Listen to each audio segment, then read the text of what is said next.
outside of Meghan Markle's fairy tale, inside her first 100 days of royalty. What isn't unusual, be it good or bad, about Meghan Markle's life these days? We can go on about how relatable she is, with her perfectly tousled updos and her initial reluctance to wear pantyhose, or how she's injected a dose of freshness into the perennially stodgy British monarchy. But really, her life is mainly just weird. Since marrying Prince Harry on May 19, the inarguable fairy tale aspects of her existence, from the sheer fact that she married a prince and now lives in a palace to her new status as a VIP weekend guest over at Casa Clooney, have run up against some stiff competition from the real world, a world that's so far proved very unwilling to let her go.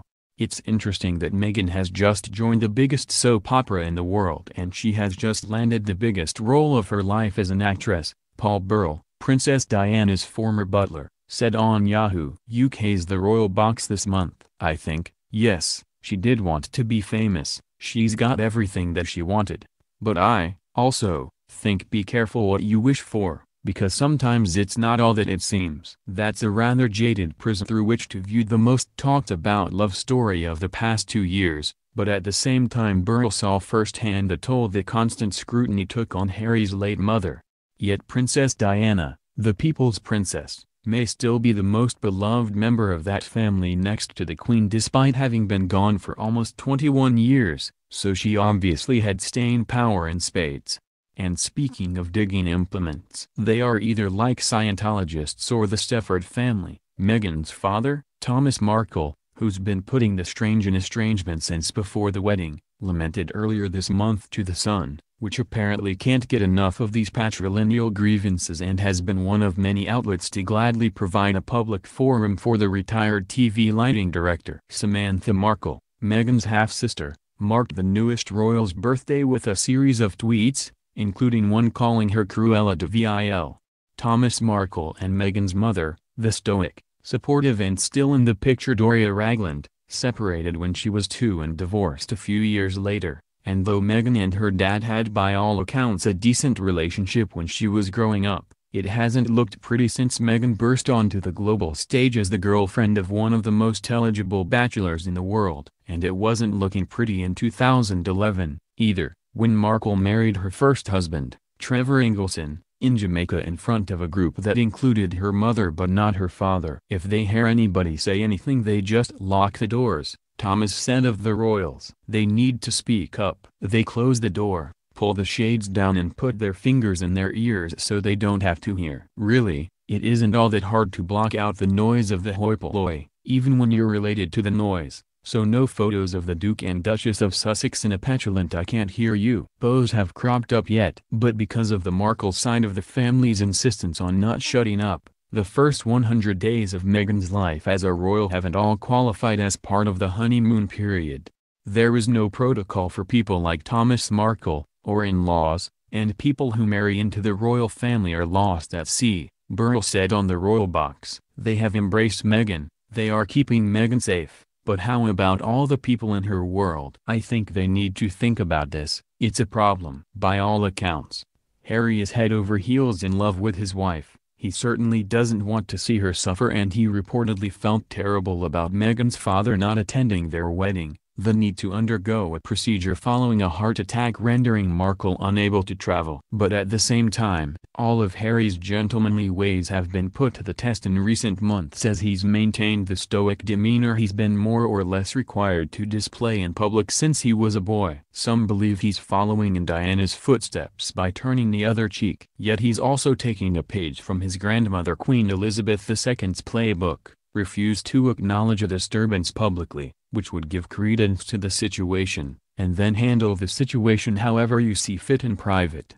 Meanwhile, it's the royals who've gotten heat for mismanaging the situation, for not reaching out to mend fences or otherwise trying to soothe Meghan's obviously wounded dad. "It's been over the phone, always over the phone," Markle described his sole interactions with his new son-in-law to Good Morning Britain in June. "We have yet to see each other face to face. We've had interesting conversations on the phone. He's a smart guy.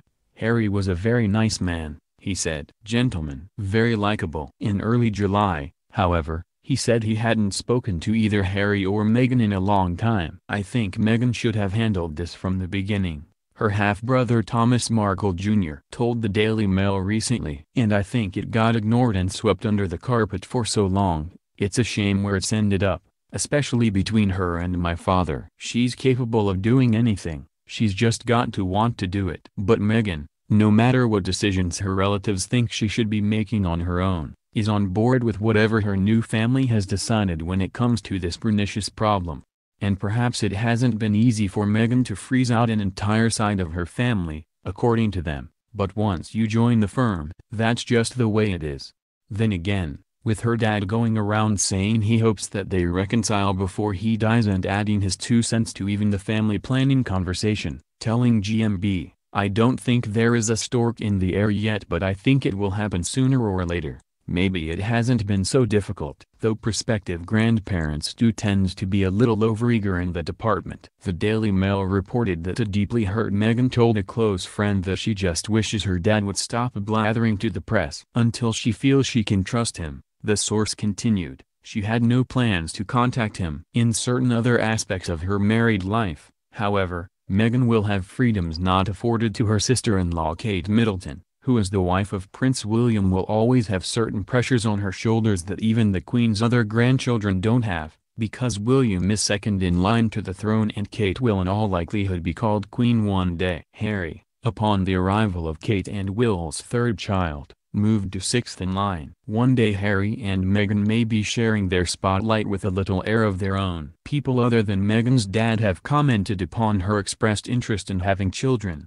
not including Paul Burrell, who said confidently that he thinks Meghan will be pregnant within her first year of marriage, and Harry has talked openly about hoping to have his own family, telling the BBC last November that he hoped it would happen in the near future. Should they have kids, Meghan and Harry would surely build upon the more hands-on style of parenting adopted by Diana and Charles and expanded upon by Kate and William. Never mind that the Queen is technically the legal custodian of all her minor grandchildren, thanks to a 300-year-old law.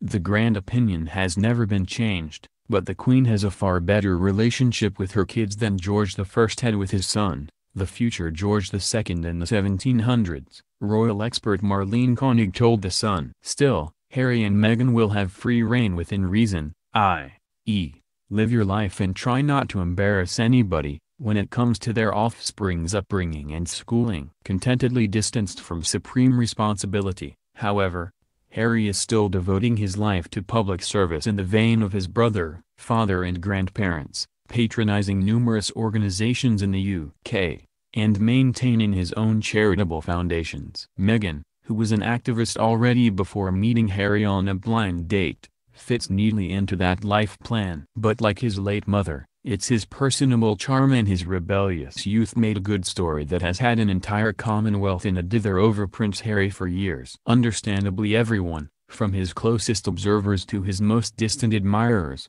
wanted him to find someone who would both make him happy and, because when is she not on our minds, Princess Diana proud. Diana wanted her sons to be men first and princes second. Lady Colin Campbell, author of the 1998 biography The Real Diana, told the Daily Express in May that was her goal. She felt the royals were out of touch with society. In that respect, Campbell called Meghan a godsend for the monarchy. In their engagement interview with the BBC, Harry said he thought his mother and his fiancée would have been thick as thieves. He imagined Diana, who died in a car crash in 1997, being over the moon, jumping up and down, so excited for me, but then, as I said, would have probably been best friends with Meghan. He utilized diamonds from his mother's jewelry collection in the ring he gave Meghan. On their wedding day she carried a bouquet containing some flowers that Harry had hand-picked from his mother's former garden at Kensington Palace,